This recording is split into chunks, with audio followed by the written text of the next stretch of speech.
Leah has been around for a long time. Not that long, but a reasonably long time. And her work continues to change the landscape for everyone who works with children. She is generous with her time, she is generous with her knowledge, and she is generous with her wisdom. And I admire her hugely, and I hope you do too.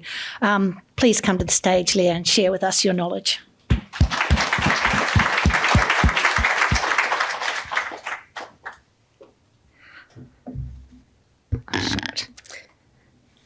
Thanks so much, Leslie. That was lovely. And your mum's here. I know, my mum is here. Thanks so much, Charlie, and to Amber for sharing our SA Australian of the Year platform to raise awareness about this issue, the safety of our children. Thank you so much to the Youth Forum members. You are awesome. It has been such a privilege to be spending time with you over the last month or so, and I hope that we continue because I am learning so much and enjoying strawberries. I too acknowledge that this always was and always will be Kaurna country and pay my respects to elders past and present. I also want to acknowledge all of you for coming out today and being part of shifting conversations into action. In my presentation, I'll briefly canvass some of the key challenges. I'm also going to try and use the clicker. Yes, okay. I'm going to briefly canvass some of the key challenges, demonstrating why it's time for change. I apologise for those for whom this content is familiar, but it's important context. And I'll be quick because what I really want to talk about is some of the opportunities that I think are within our grasp to create genuine change. We've had multiple inquiries across Australia which have repeatedly highlighted failures in our systems for protecting children. And this is not solely a South Australian problem, it's one of the points I really want to bring home today.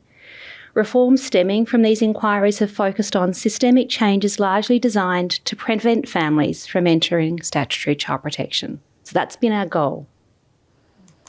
But despite these efforts to reform, long-term trends show demand on child protection services have been unrelenting. Here in South Australia, 1 in 3 children are reported to child protection by age 10. That's up from 1 in 4 at the time of the Nyland Royal Commission, despite all of our best efforts to change. And as we've heard from Charlie, First Nations children and families are disproportionately disadvantaged by failing systems across Australia. With a holding on to our future final report suggesting removals are approaching levels akin to the stolen generations. So why can't we sustain positive change and prevent child and family involvement with child protection? It's not lack of effort. And it's not that we've had no success. But the world keeps changing. And as we've attempted to restructure and reform our responses to families, the world around us shifts and changes, creating new challenges. As Leslie pointed out, I am getting old. We now have a housing and cost of living crisis, pushing more families into poverty and disadvantage, with downstream impacts on decision making in relation to child removals and reunification. We've seen the numbers of children in care and the intensity of their needs. Oh, I've got these the wrong way around. Let's see if there. The intensity of their needs continuing to increase while the number of carers ever dwindle. Now I'm going to go backwards. Right, no, here we go. And we continue to see the devastating impacts of substance addiction on families with drugs like crystal meth, which didn't exist when I started in this field and have fundamentally changed the nature of violence. Another thing that didn't exist when I started, the rise of the virtual world, which has created new and unprecedented challenges for the safety and well-being of our children. And as with the rates of abuse and neglect, the prevalence of gendered violence remains unacceptably high and intrinsically linked with the epidemic of child abuse and neglect, as shown in the South Australian Family, Domestic and Sexual Violence Royal Commission, and as pointed out by our young people today.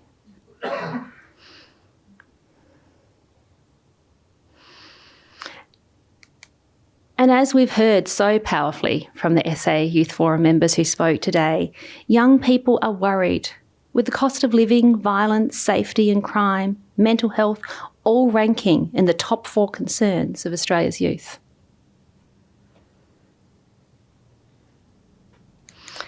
And when we consider the challenges of our time, we must also face the reality that as we struggle to play catch-up, babies are born, children grow up.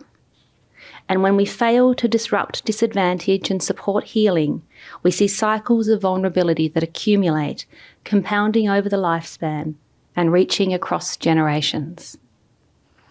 We must take into consideration the changing nature and growing complexity of our world when we consider the challenges that we've experienced in achieving effective reforms to child protection. But at its core, the reason we've failed to stem the tide of demand on child protection is because the incidence of abuse and neglect is so very high. The landmark Australian Child Maltreatment Study tells us that 61% of young Australians experienced one or more types of abuse or neglect, with approximately 1 in 4 young Australians experiencing 3 to 5 types of abuse or neglect. That's a very similar rate to the proportion of young people reported to child protection. This is a real problem. This is a real epidemic. And what was our system designed for? It wasn't a problem of this scale. We designed our child protection system in the 1960s to identify what we thought was a low prevalence problem, the incidence of very high severity, severe physical abuse, children with multiple bone fractures and a small population. We created legal powers at that time to require people to report and enable people, the state, to intrude into family life, to investigate and remove children. At the time, that was thought of as unheard of. You couldn't intrude in family life. So the legal powers were designed for the situation of the time. We grafted that system onto the existing system of institutional care, tools of colonisation, and we now know sites of horrific abuse. However, definitions of abuse and neglect expanded over time and now encompass physical, sexual and emotional abuse, neglect and experiencing family violence, with thresholds for what we consider to be abuse and neglect also having expanded over time, informed by research and changing social values. That's not wrong. But with reporting expectations evolving alongside these shifts, we now report all suspected child abuse and neglect in accordance with these expanded definitions. If we were actually to report all abuse and neglect successfully, we would see 60% of Australian children reported to child protection. 60%. It's 3 in 5 for all children. No one envisaged a statutory child protection system encompassing this proportion of the population, nor would we want it to. We have to conclude that our system is doing what it was designed to do for a population it was never designed to serve. And while we tried repeatedly to reform this system to get people earlier help, we've never changed that fundamental expectation that all suspected abuse and neglect must be reported to child protection to assess the risk and decide whether to screen out, refer or act. This is like saying going to the emergency department rather than a GP as our first step in help seeking. Our system is not fit for purpose. And again, evidence that I'm old. For more than a decade, the ACCP have been leading a call to radically rethink our approach to child protection, with mounting recognition globally that we need to stop reforming and instead transform our approach to protecting children. But what would genuine transformation look like? I'm proud to be South Australian. South Australians have shown more initiative than any other Australian state in answering that question, what would transformation look like? Stewarded by Dr. Rihanna Pilkington and Professor John Lynch, who I think are here today, a series of consultations and design labs were held with more than 400 individuals from more than 80 organisations, resulting in thriving families. A shared vision that all South Australian children, young people, families and communities are strong, connected and flourishing, with a mission to transform. 8 agreed levers for change, the support of NGOs, ACCOs and government, with its power derived from its collective ownership. It's an engine room to help drive change. I also want to acknowledge Minister Hilliard and the Department for Child Protection. We're the only state in Australia in which there is a minister talking about transformative change with state-sanctioned levers like the Child Protection Expert Group and the state strategy in the new legislation to also help drive that change. It's my hope that following South Australia's lead, we will see this kind of local action to drive change in every Australian state and territory. We're certainly doing everything we can to make that happen. But when we look through the prism of abuse and neglect, what would success look like? And how do we begin the journey for change? Our vision is for a data and evidence-informed, whole-of-government system for preventing and responding to abuse and neglect. A system that upholds the rights of children and families, is a source of help and supports healing. A system seen by families, the people who serve within it, and the wider community as accessible, fair and trusted. A system that is child and family centred, not system centred, and which is able to demonstrate measurable improvement in outcomes for children and their families. Ultimately, we believe that an effective system for preventing and responding to abuse and neglect will contribute to a stronger, safer and thriving Australia.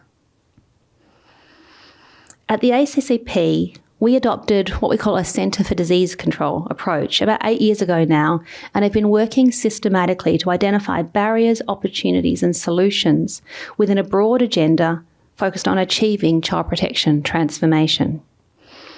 Using this approach, I'm going to talk through several key areas that we've identified for research, implementation or advocacy action to help progress the journey towards a transformed approach to child protection. And as a part of this, I'll talk through ACCP's call for South Australian political parties to commit to 5 specific actions to drive that change. We release these commitments today as part of National Child Protection Week.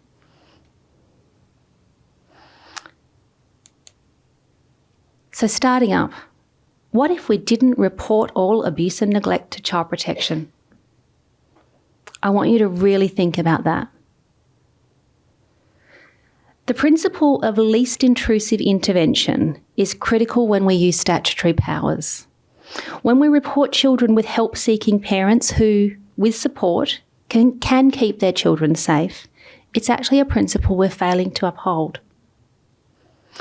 The implementation of the threshold of significant harm in the new Children and Young People Safety and Support Act here in South Australia is an opportunity for SA to enable direct referral into family support services and change reporting practices so families are able to access help without a report to child protection. The ACCP is calling for a commitment to trial these new initiatives. However, a change to mandatory reporting law and practice is insufficient. Alone, it may even be dangerous if we do not address the chronic unmet need resulting from South Australia's underinvestment in supports for families.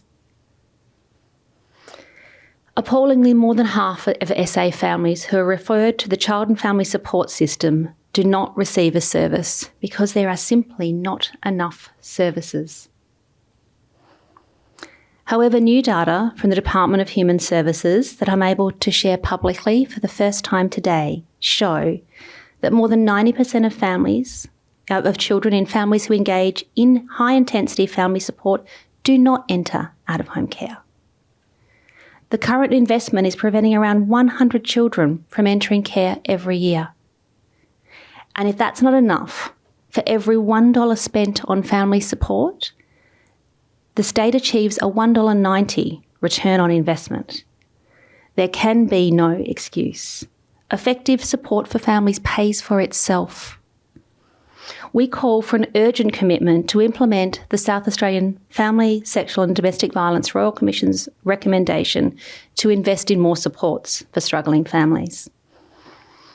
I also do want to just take a brief moment to acknowledge the work of the DHS staff and the Better Start group at the University of Adelaide for the world-leading research that gave us that data.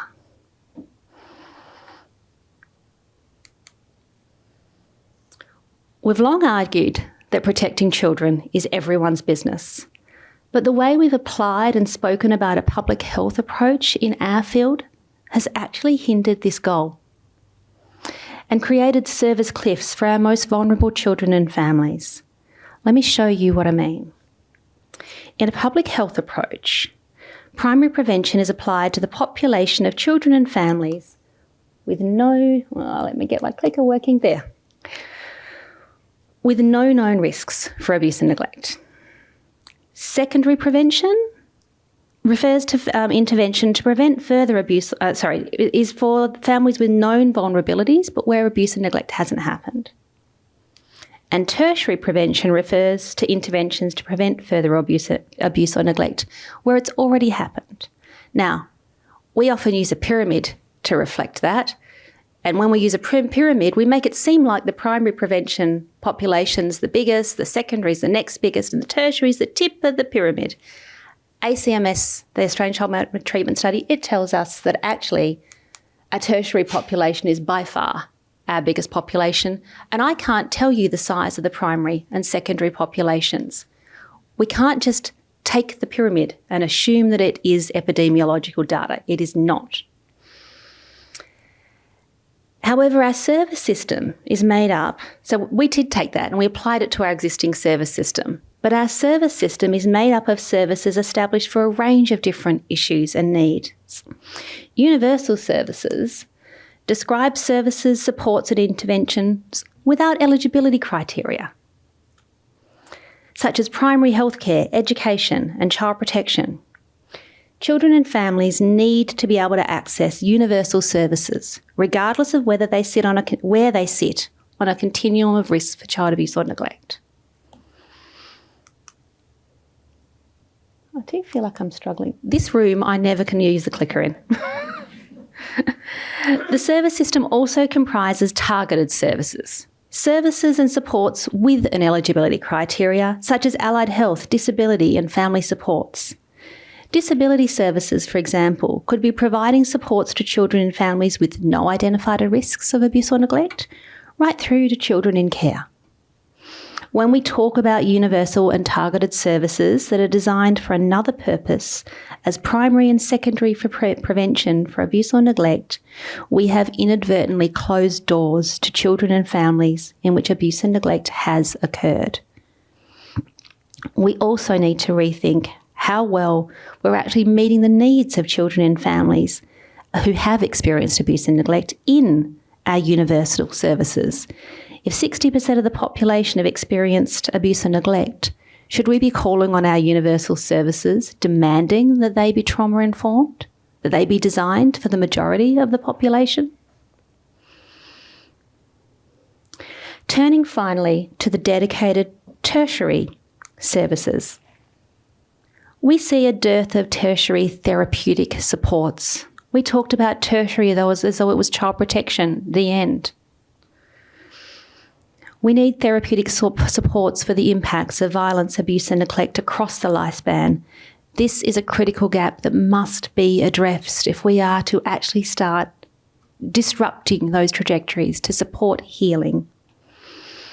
As a start, we are calling for a commitment from all political parties to improve access to child and adolescent mental health services for child victims of violence, abuse and neglect, as recommended by the Family, Domestic and Sexual Violence Royal Commission.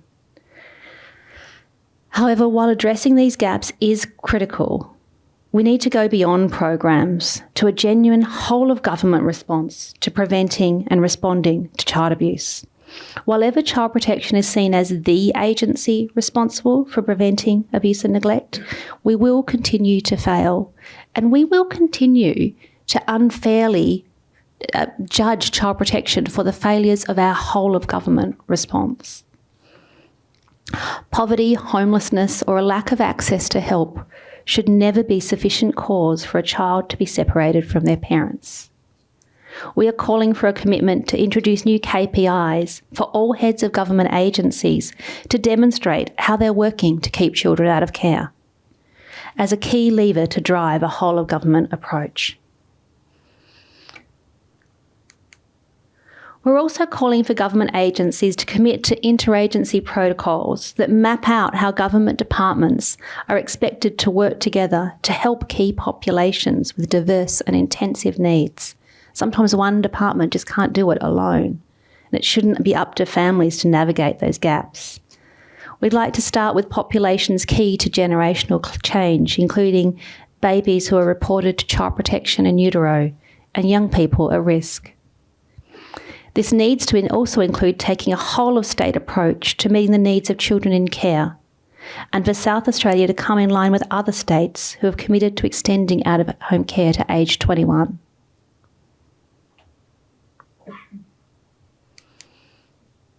These are all really important systemic changes and reforms to protect families from unnecessary child protection intervention. But transforming child protection has to include actually rethinking the role, structure and functions of statutory child protection intervention. At the ACCP, we're just starting research and exploration into the structure and functions of child protection. What needs to change? How? What do we keep? What are we doing well? What does success look like? There are many solutions in Australia, like SA's successful family group conferencing programs. But we're also hopeful that ACCP's appointment as the independent evaluator of the European Barnahus Network will provide us evidence of different ways of working. The voice of children and families impacted by child protection systems will be essential in getting this right. I think this research has the potential to be some of the Centre's most important work to date. I look forward to sharing that at a future event with you all. But I think we all recognise that we can't wait in one area. We desperately need to rethink statutory child protection responses for First Nations peoples. Aboriginal communities need Aboriginal-led and designed services, with evidence showing these services are delivering results for Aboriginal children and families. Often, actually, when we look at Aboriginal ways and learn from Aboriginal ways of knowing, being and doing, it can deliver results for all children, like family group conferencing. We call for government to commit to the repeated calls from Aboriginal community leaders for transition of authority and investment in Aboriginal designed and led responses for Aboriginal children and families, including proportionate funding for Aboriginal community controlled organisations.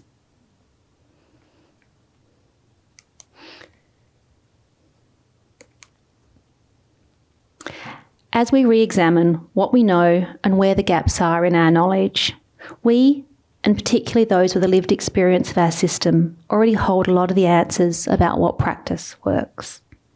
And in Australia, we're privileged to be able to learn from Aboriginal ways of knowing, being and doing, a culture that supported children to thrive in families and communities for millennia. What we need now is the courage to really listen, to pay attention to what we know works, and to be prepared to dismantle the services and systems that are not serving us well. There's a lot about our approach to protecting children that needs to change. But before I close, I wanted to acknowledge the professionals within the system who came into this field because they wanted to be part of the solution and are striving to support children and families. You're rarely thanked, and you're too often held to account for the failures of a system we all inherited. So this National Child Protection Week, I wanted to thank you all for your commitment and partnership in shifting conversation into action. Thank you.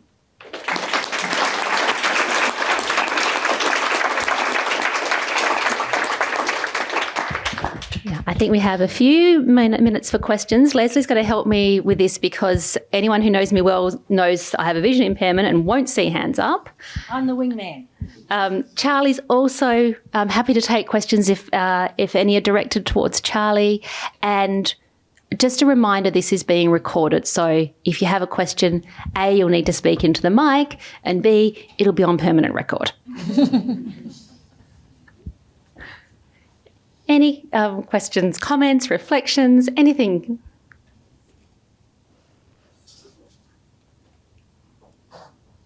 I think everyone's in awe.